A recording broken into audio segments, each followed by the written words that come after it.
Olá, queridos, nós vamos dar continuidade à nossa série de mensagens sobre a reconstrução da comunhão com Deus e também com o nosso próximo.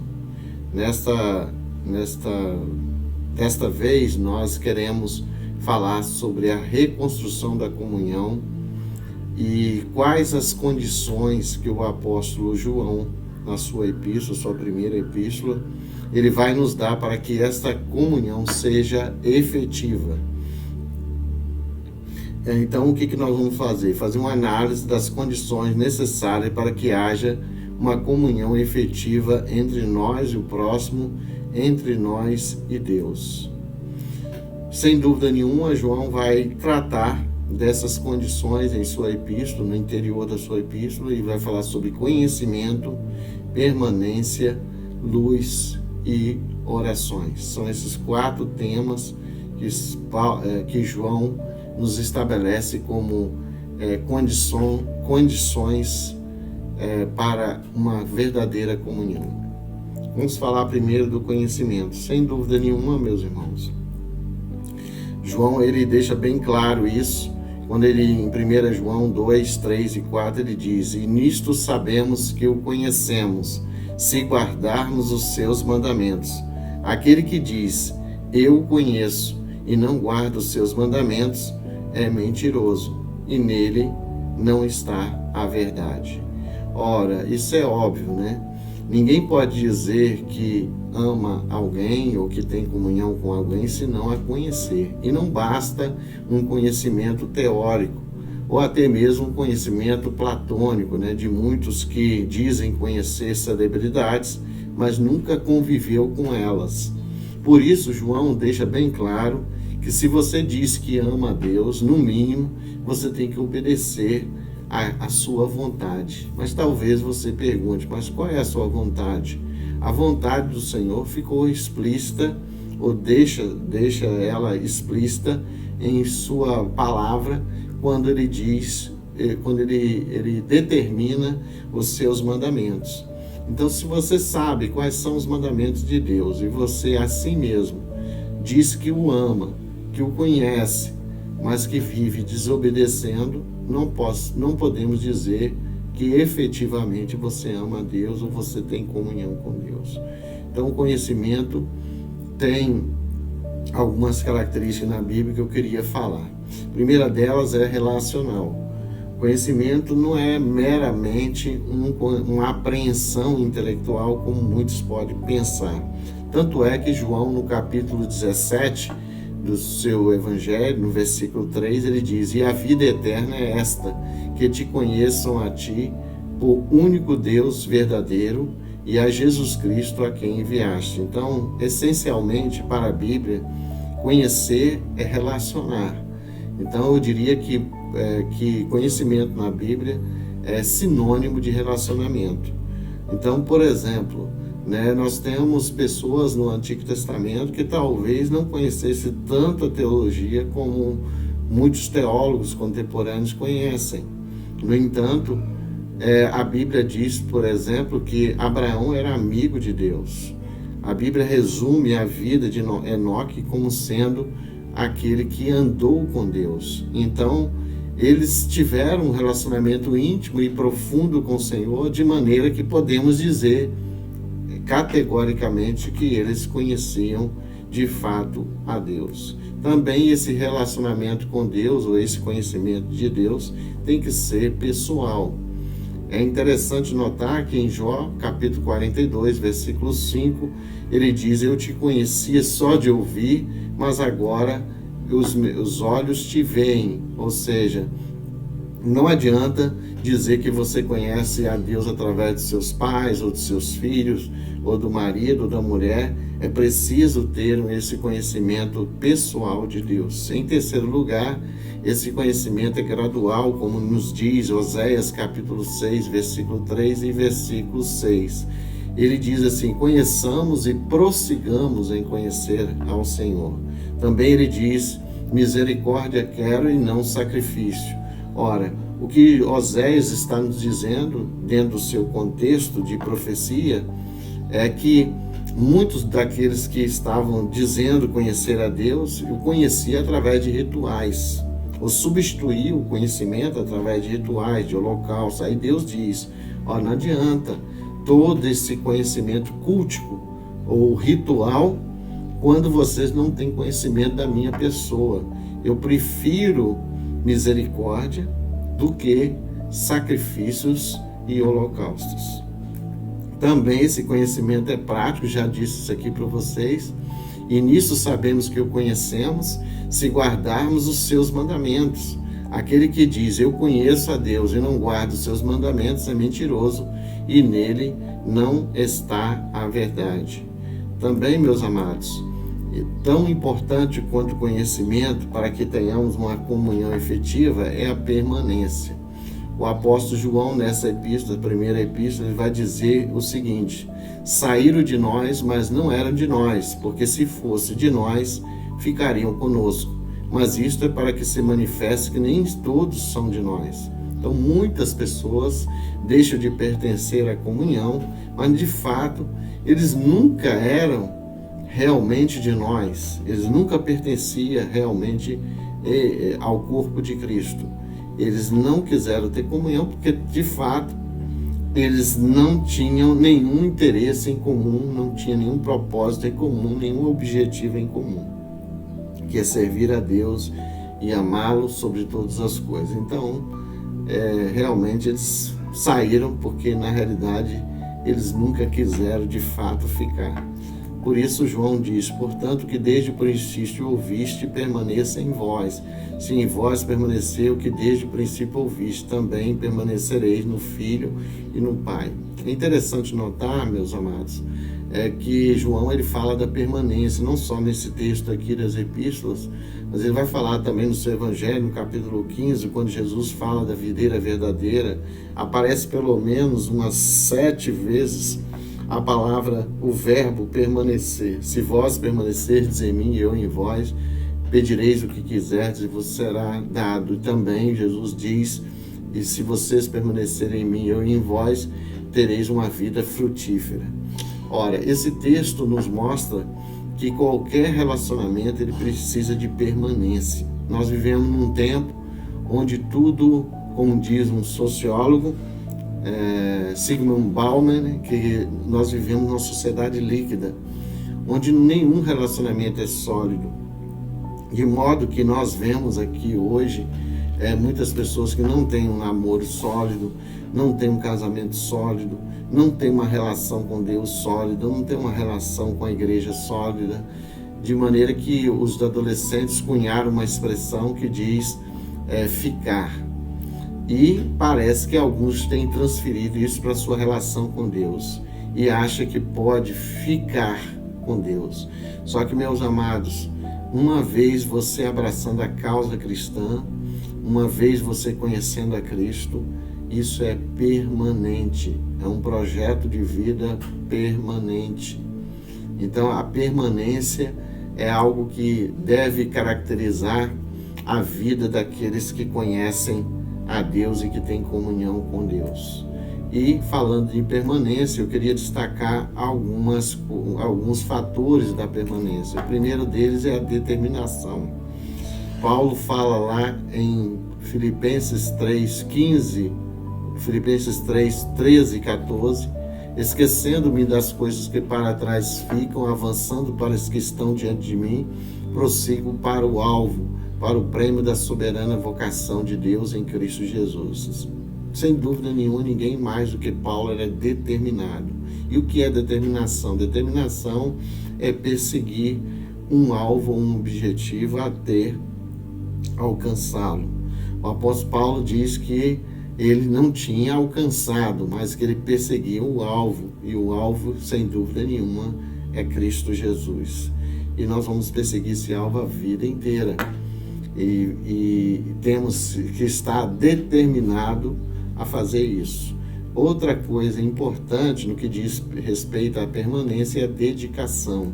Quando Josué foi entrar na terra prometida, Deus diz que ele deveria se esforçar. Eu diria que dedicação é o esforço empreendido no alvo que nós pretendemos alcançar.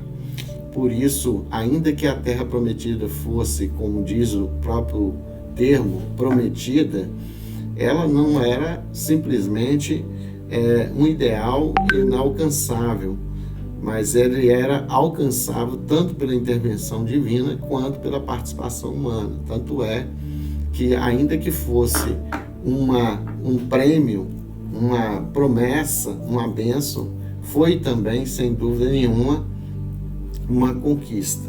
Por isso devemos ter dedicação. Em terceiro lugar, devemos persistir. A persistência é uma das características da permanência. Se nós queremos continuar na nossa vida cristã, devemos persistir apesar dos obstáculos. Como Neemias enfrentou várias oposições e opositores, Tobias, Sanbalate e tantos outros, que eram nativos ali na terra. Quando ele começou a reconstruir o muro, eles tentaram distraí-lo com outras atividades, e ele mandou uma mensagem para eles dizendo: faça uma grande obra, de modo que não poderei descer, porque necessaria esta obra enquanto eu a deixasse e fosse ter convosco. Sobre a permanência, é importante destacar a perseverança. Eu estou aqui apenas enfatizando mais uma coisa que, inclusive, Martin Luther King nos disse e que é muito importante para nós. E eu sei que muitas vezes na nossa vida nós estamos voando, mas outras vezes a gente não consegue nem se arrastar. Então, olha o que diz Martin Luther King sobre essa questão da perseverança. Ele diz: se não puder voar, corra. Se não puder correr, ande. Se não puder andar, rasteje, mas continue em frente de qualquer jeito. Quando eu leio essa frase de Martin Luther King, me faz lembrar aqui a passagem bíblica daquela mulher do fluxo de sangue, que no meio da multidão, ela almejava o milagre de Deus na sua vida, e ela se arrastou no chão até chegar aos pés de Cristo. E ali ela conquistou o seu milagre, ela recebeu de Deus a sua bênção. Continuando aqui sobre a permanência, eu também queria falar sobre a superação. Muitos de nós passamos por muitos problemas, os mais diversos, seja eles financeiros, emocionais ou espirituais. E o que essa frase aqui me indica é que nós precisamos aprender a superar. Não superar pelas nossas forças, mas sim pela fé no Senhor, daquele que, como Paulo diz, né? Eu sei quem tenho crido, estou bem certo que é poderoso para guardar o meu tesouro até aquele dia. Aí vem a frase aqui: de nada lhe servirá a força se não existir perseverança e espírito de superação. A permanência também significa esperança. Até final de contas, nossa esperança está no Senhor. Eleva os olhos para os montes, de onde me virá o socorro. Meu socorro vem do Senhor, que fez o céu e a terra. E é preciso notar que Deus não quer o nosso mal. Deus quer o melhor para a nossa vida. Ele não está armando uma armadilha para cada um de nós, muito menos colocando uma casca de banana para a gente cair. Pelo contrário, Jeremias 29:11 diz assim: porque eu bem sei os pensamentos que penso de vós, diz o Senhor, pensamentos de paz e não de mal, para vos dar o fim que esperais. Ainda, meus irmãos, sobre a comunhão, é importante destacar o que João destaca aqui, é que todo e qualquer relacionamento efetivo de comunhão precisa de luz, de transparência. Não é possível termos um relacionamento com Deus se não formos transparentes diante dele.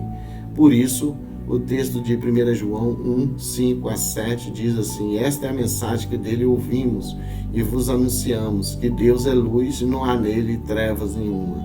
Se dissermos que temos comunhão com ele e andarmos em trevas, mentimos e não praticamos a verdade.